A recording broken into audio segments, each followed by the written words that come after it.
কেন্দ্ৰীয় জলসম্পদ মন্ত্ৰী চি.আৰ. পাটিলে দৰ্শন কৰিলে দৌল গোবিন্দ মন্দিৰ। কুমাৰ ভাস্কৰ বৰ্মা সেতুত খোজ কাঢ়ি পোনে পোনে উপস্থিত হয় দৌল গোবিন্দ মন্দিৰত।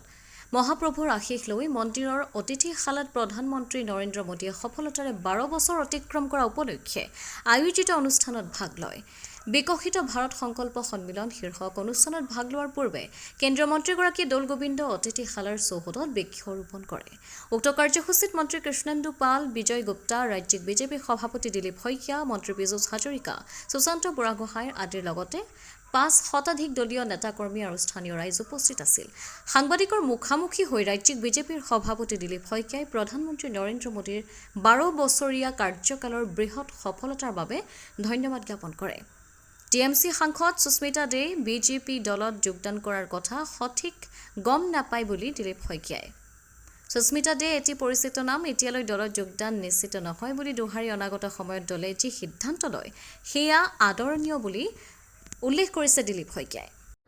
সমগ্ৰ দেশজুৰি দেশৰ সন্মানীয় প্ৰধানমন্ত্ৰী নৰেন্দ্ৰ মোদীদেৱৰ নেতৃত্বত যি 12 বছৰ কাৰ্যকাল সম্পূৰ্ণ হ'ল, বিশ্বাস, বিকাশ আৰু জনকল্যাণৰ প্ৰতি সমৰ্পিত। এই 12 বছৰ ভাৰতবৰ্ষই বিশ্ব জগত সভাত বিভিন্ন ক্ষেত্ৰত এটা নতুন অভিলেখ সৃষ্টি কৰিছে। এখন স্বাৱলম্বী, স্বাভিমানী, আত্মনিৰ্ভৰ ভাৰত গঢ়াৰ বাবে 12টা বছৰে মোদী ডাঙৰীয়াৰ নেতৃত্বত যি অহৰ্নিশ প্ৰয়াস অব্যাহত আছে, তাৰ পৰিণাম আমি আজি চৌদিশে দেখিবলৈ পাইছোঁ। আন্তঃগাঁথনি নিৰ্মাণৰ পৰা আৰম্ভ কৰি বিভিন্ন ক্ষেত্ৰ, কৃষিৰ পৰা আৰম্ভ কৰি শিক্ষা, স্বাস্থ্য, বিজ্ঞান, প্ৰযুক্তিবিদ্যা সকলো ক্ষেত্ৰতে আজি আমি এক নতুন ৰূপ ভাৰতবৰ্ষৰ দেখিবলৈ পাইছোঁ।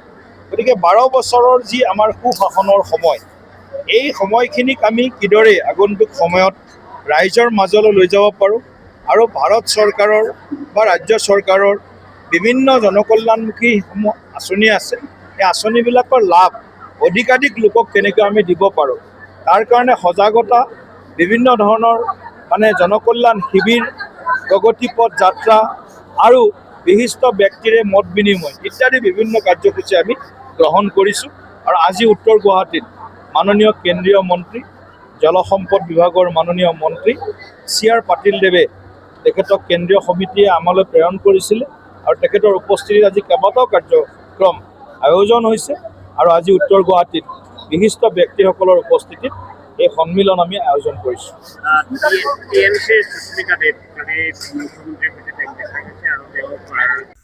উত্তৰ গুৱাহাটীৰ পৰা দীপেন বায়নৰ ৰিপৰ্ট, অমৃত নিউজ 24/7।